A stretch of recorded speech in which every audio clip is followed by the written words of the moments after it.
की मानसिकता ही ऐसी थी कि सेना मतलब नेताओं को सलाम करना, हमारे लिए सेना मतलब 140 करोड़ देशवासियों की आस्था। अग्निपथ का लक्ष्य सेनाओं को युवा बनाना है। अग्निपथ का लक्ष्य सेनाओं को युद्ध के लिए निरंतर योग्य बनाए रखना है। दुर्भाग्य से राष्ट्रीय सुरक्षा से जुड़े इतने संवेदनशील विषय को कुछ लोगों ने राजनीति का विषय बना दिया है। ये वही लोग हैं जिन्होंने सेनाओं में हजारों करोड़ के घोटाले करके हमारी सेनाओं को कमजोर किया। ये वही लोग हैं जो चाहते थे कि एयरफोर्स को कभी आधुनिक फाइटर जेट न मिल पाए। ये वही लोग हैं जिन्होंने तेजस फाइटर प्लेन को भी डिब्बे में बंद करने की तैयारी कर ली, जिन्होंने एक मामूली रकम 500 करोड़ रुपए दिखाकर वन रैंक वन पेंशन पर झूठ बोला। ये वही लोग हैं जिन्होंने सीमा पर तैनात हमारे जवानों को पर्याप्त बुलेट प्रूफ जैकेट्स भी नहीं दी थी। हमारी सेनाओं ने बीते वर्षों में कई साहसिक निर्णय लिए हैं। सेना द्वारा किए गए जरूरी रिफॉर्म्स का एक उदाहरण अग्निपथ स्कीम भी है। दशकों तक संसद से लेकर अनेक कमेटी तक में सेनाओं को युवा बनाने पर चर्चाएं होती रही है। भारत के सैनिकों की औसत आयु एवरेज एज ग्लोबल एवरेज से ज्यादा होना ये हम सबकी चिंता बढ़ाता रहा है। इसलिए ये विषय वर्षों तक अनेक कमिटियों में भी उठा, लेकिन देश की सुरक्षा से जुड़ी इस चुनौती के समाधान की पहले इच्छा शक्ति नहीं दिखाई गई। शायद कुछ लोगों की मानसिकता ही ऐसी थी कि सेना मतलब नेताओं को सलाम करना, परेड करना।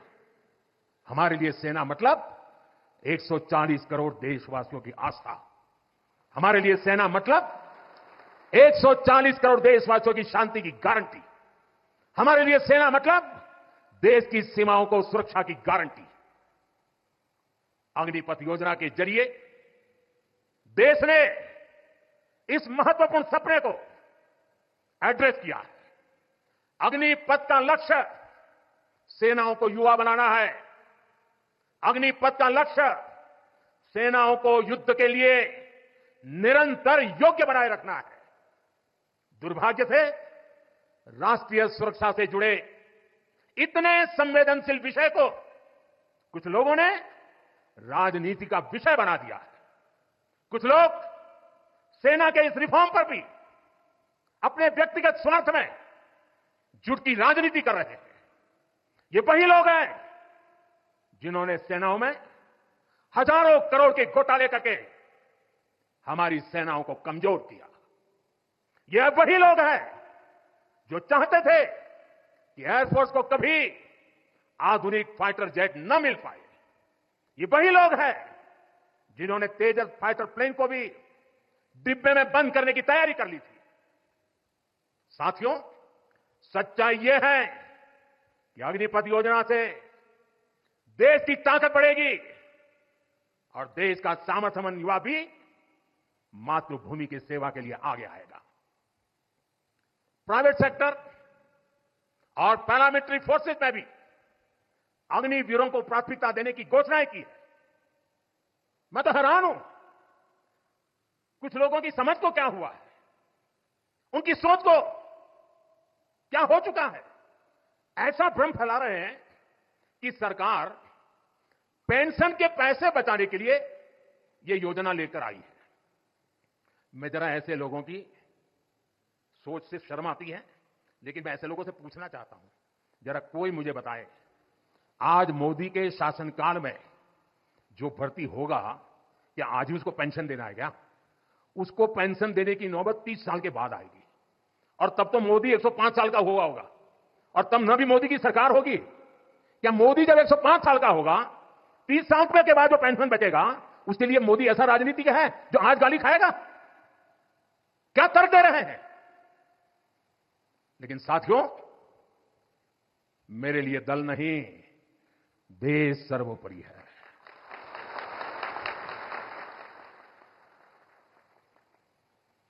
और साथियों, मैं आज गर्व से कहना चाहता हूं, सेनाओं द्वारा लिए गए इस फैसले का हमने सम्मान किया है। और जैसा मैंने पहले कहा, हम राजनीति के लिए नहीं, राष्ट्र नीति के लिए काम करते हैं। हमारे लिए राष्ट्र की सुरक्षा सर्वोपरि है। हमारे लिए 140 करोड़ की शांति, ये सबसे पहले है। साथियों, जो लोग देश के युवाओं को गुमराह कर रहे हैं, उनका इतिहास साक्षी है कि उन्हें सैनिकों की कोई परवाह नहीं है। ये वही लोग हैं जिन्होंने एक मामूली रकम 500 करोड़ रुपए दिखा दिखाकर वन रैंक वन पेंशन पर झूठ बोला था। 500 करोड़। ये हमारी सरकार है जिसने वन रैंक वन पेंशन लागू किया। पूर्व सैनिकों को 1.25 लाख करोड़ रुपए से ज्यादा दिए गए। अब कहां 500 करोड़, कहां 1.25 लाख करोड़। इतना झूठ, और देश के जवानों की आंख में धूल झोंकने का पाप। ये वही लोग हैं जिन्होंने आजादी के 7 दशक बाद भी, सेना की मांग होने के बावजूद भी, देश के वीर सैनिकों के परिवारों की मांग होने के बाद भी हमारे शहीदों के लिए वॉर मेमोरियल नहीं बनाया। टालते गए, कमिटियां बनाते गए, नक्शे दिखाते गए। ये वही लोग हैं जिन्होंने सीमा पर तैनात हमारे जवानों को पर्याप्त बुलेट प्रूफ